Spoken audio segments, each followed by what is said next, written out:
मुख्य अभियुक्त स्वप्न सुरेश, मुख्य आरोपी यूएई कॉन्सुलेट की पूर्व कर्मचारी पीएस सरित कुमार, सह अभियुक्त 1 यूएई कॉन्सुलेट में पूर्व जनसंपर्क अधिकारी संदीप नायर, सह अभियुक्त 2 तस्करी किया गया सोना लोकल कॉन्टैक्ट द्वारा बेचना, फजिल फरीद, सह अभियुक्त 3 दुबई की ओर से संपर्क सोने का बंदोबस्त करना, एम शिवशंकर, केरल मुख्यमंत्री पिनराई विजयन के प्रमुख सचिव। रविवार 5 जुलाई 2020 तिरुवनंतपुरम एयरपोर्ट।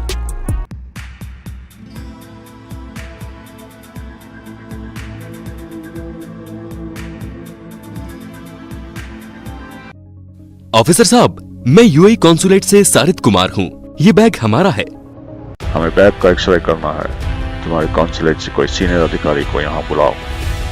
घबराया हुआ सरित सीनियर को बुलाने के बजाय अपने साथी को कॉल करता है। स्वप्ना, लफड़ा हुआ है, कुछ करो।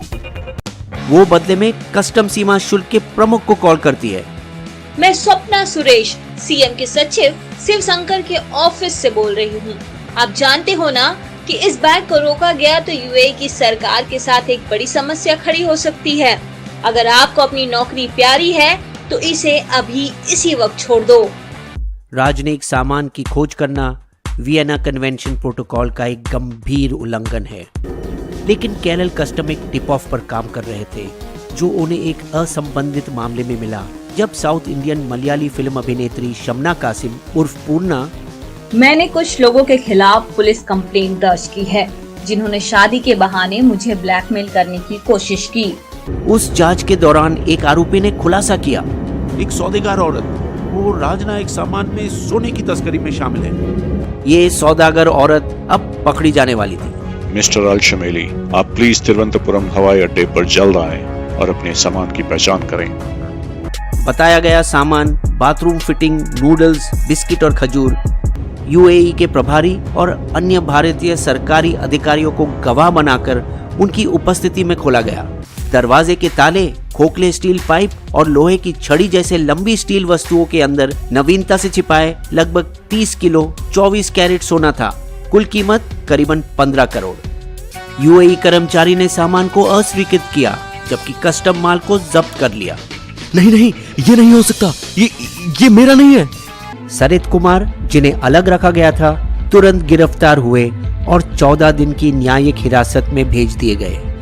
घटना के अगले ही दिन 6 जुलाई स्वप्ना सुरेश को केएसआई टीआईएल से निकाला गया, जहां वो ऑपरेशन मैनेजर का काम कर रही थी, लेकिन तब तक तो वो गायब हो चुकी थी, शहर के उत्तर में सुरमय समुद्र तट वर्काला में छिपी हुई। 7 जुलाई जब्ती के 2 दिन बाद एक कोविड पास से लैस स्वप्ना अपने पति और सरित के भाई संदीप नायर, जिनके साथ उन्होंने कथित रूप से साजिश रची थी, 150 किलोमीटर उत्तर की ओर अलापूजा में एक पहचान के जौहरी के घर पहुंची, एक सुरक्षित जगह जहां वो अपनी जवान बेटी और छोटे बेटे को छोड़ सके।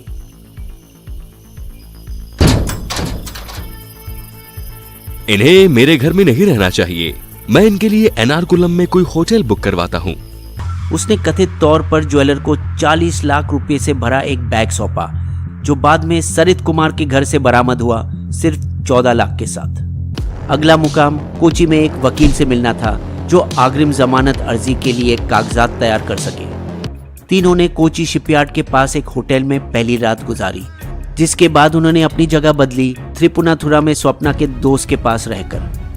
अगले दिन उनका 3 धारदार जवाबी हमला का प्लान शुरू हुआ। सबसे पहले स्वप्ना के वकील जियो पॉल ने केरल उच्च न्यायालय में अग्रिम जमानत की याचिका दायर की। योर ऑनर, वो राजनयिक बचाव की हकदार है, क्योंकि वो अभी भी कॉन्सुलेट के साथ अनुरोध के आधार से काम कर रही हैं। दूसरा, जनता की नकारात्मक राय को बदलना। उसी अलापूजा जौहरी ने कथित तौर पर एक ऑडियो क्लिप टीवी चैनलों को सौंपा जो बार बार दोहराया गया। मुझे फंसाया जा रहा है। मैंने यूएई के काउंसिल जनरल के कहने पर कस्टम को फोन किया था। योजना का तीसरा और अंतिम चरण, केरल से बाहर निकल। 9 जुलाई के रोज पुलिस के नाक के नीचे से वे अपने घरेलू राज्य से भाग निकले। त्रिचूर से पलक्कड वे तमिलनाडु के कोयम्बटूर और सेलम से गुजरते हुए बेंगलुरु आ पहुंचे। तिकड़ी फरार थी जब शहर के बाहरी अरुविकारा इलाके में पुलिस ने संदीप नायर के भाई के घर पर छापा मारा जब फोन बजा। पुलिस फोन कॉल द्वारा उनकी लोकेशन पकड़ने में कामयाब रही, बावजूद इसके कि फरार कभी एक जगह ज्यादा वक्त नहीं रुकते थे। अन्य स्रोत बताते हैं कि उन्हें खोजा गया स्वप्ना सुरेश के घर के नंबर द्वारा या फिर जब उन्होंने क्रेडिट कार्ड का इस्तेमाल किया। खैर जो भी हो, 11 जुलाई को जब्ती के ठीक 6 दिन बाद स्वप्ना और संदीप को एनआईए ने बेंगलुरु बीटीएम लेआउट के एक होटल से पकड़ा। अगले दिन रोड के रास्ते से केरल लाया गया, लेकिन हाँ, यहाँ विकास दुबे की तरह कोई कार नहीं पड़ती और कोची एनआईए कोर्ट में पेश किया गया, जहाँ तब तक मामले का तबादला हो चुका था।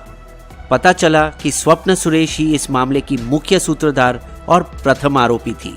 यूएई में पैदा और पली बड़ी स्वप्ना 2010 के आसपास केरल लौटने से पहले अबू धाबी इंटरनेशनल एयरपोर्ट में काम कर रही थी। भारत में स्वप्ना ने अलग अलग ट्रैवल एजेंसियों में काम किया और अरबी अच्छी तरह से जानने के कारण तिरुवनंतपुरम के यूएई कॉन्सुलेट में कार्यकारी सचिव के रूप में नौकरी हासिल की, जहां उन्होंने 3 साल 2019 तक काम किया।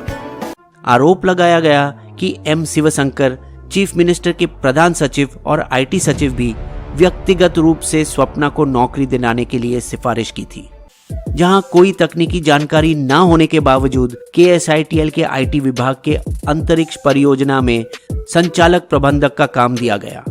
मामला उजागर होने के एक दिन बाद शिवशंकर को हटाया गया और कुछ समय बाद जब स्वप्ना के साथ उनके करीबी संबंध की खबर निकली, सेवा से निलंबित भी किया गया।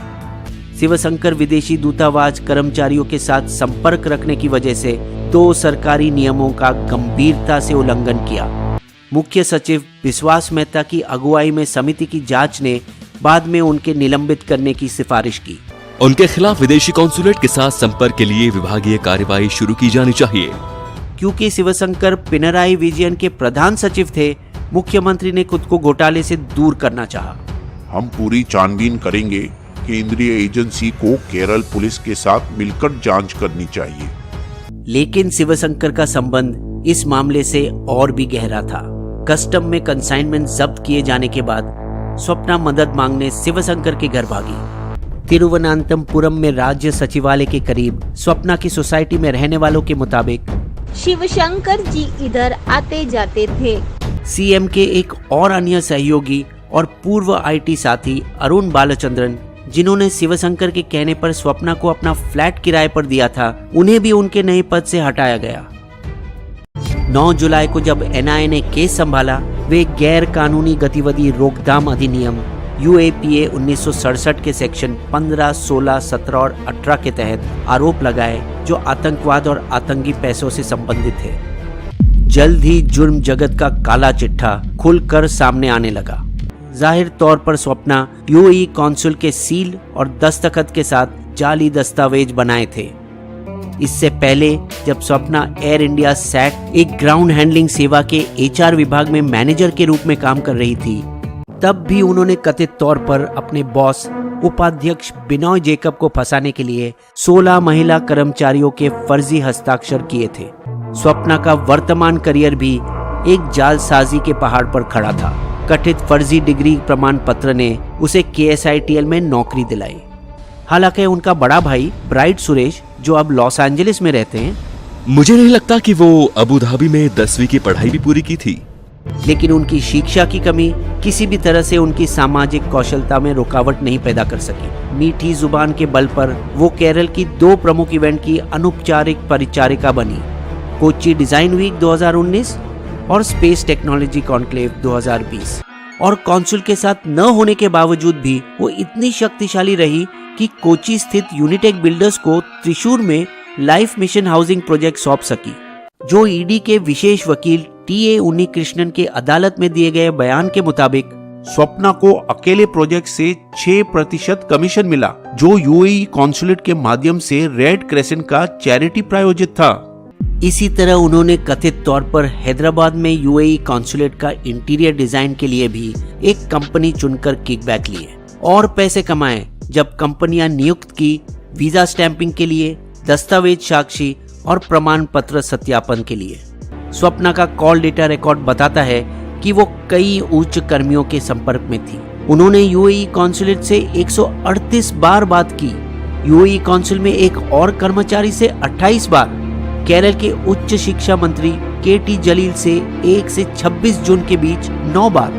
जलील ने दावा किया कि स्वप्ना और उनके बीच सारा संचार सिर्फ और सिर्फ काम से संबंधित था। यूएई के कौंसल जनरल ने रमजान के महीने में फूड किट के बांटने की देखभाल का काम स्वप्ना को दिया। इसी वजह से मुझे उनसे बात करनी पड़ी। और इस बात को साबित करने के लिए फोन में दोनों के बीच के व्हाट्सएप मैसेज के स्क्रीनशॉट दिखाए। स्वप्ना ने सरित कुमार के साथ 45 बार बात की, जबकि सरित का सीडीआर बताता है कि वो कई बार शिवशंकर के संपर्क में रहे, खासकर सोने की तस्करी के कुछ दिन पहले। एनआईए ने जल्द ही मामले में एक और संदिग्ध को घेरे में ले लिया, फाजिल फरीद, 36 वर्षीय दुबई के एक व्यवसायी। एक शख्स जो गाड़ी दौड़ाने के बड़े शौकीन है, मगर जिसके पीछे पुलिस पड़ी है 4 जगहों के किराए पर चेक बाउंसिंग के मामलों के कारण। त्रिशूर के मूल निवासी फरीद ने दुबई करामा में सरित कुमार के साथ व्यापार किया था, जब सरित कमर्शियल बैंक इंटरनेशनल के रिकवरी सेक्शन में काम किया करते थे। बॉलीवुड से मुग्ध फरीद हाल ही 2018 में एक आलीशान जिम खोला, जिसका उद्घाटन बॉलीवुड अभिनेता अर्जुन कपूर ने किया, बहुत सारे पैसे दिए जाने के बाद।